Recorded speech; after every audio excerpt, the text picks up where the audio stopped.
সংবিধান বুঝেন, সীমান্ত বুঝেন না, বুঝেন না। আমরা মনে করি এগুলা হলো ভুয়া সংবিধান বিশেষজ্ঞ।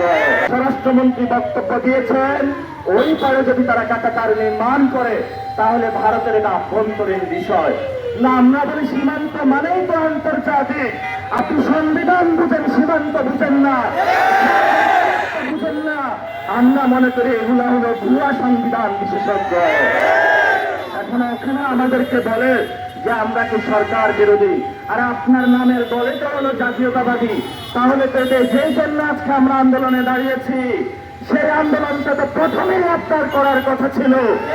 জিয়াউর রহমানের আন্দোলন করেছিল, বেগম খালেদা জিয়া আন্দোলন করেছিল। উনি বলেছিল সার্বভৌমত্বের সাথে কোনো আপোষ করবে না। ওদের হাতে গোলামীর জিঞ্জির, ওদের হাতে দিল্লির জিঞ্জির। উনি বলেছিল আমাদের হাতে স্বাধীনতার পতাকা। তাহলে আজকে সেই স্বাধীনতার পতাকা কোথায়? সীমান্তে বুলন্ডিত হচ্ছে। আমরা ইনশাআল্লাহ আমাদের আজাদির লড়াই, বাংলাদেশের সার্বভৌমত্বের লড়াই জারি রাখবো। আমরা এখানে স্বল্প মানুষ দাঁড়িয়েছি। আমরা এখানে কেউ আজকে টাকার জন্য আসি নাই, আমরা কোনো পাওয়ারের জন্য আসি নাই। আমরা একমাত্র বাংলাদেশের সার্বভৌমত্ব রক্ষার জন্য এই রোডের মধ্যে দাঁড়িয়ে আছি।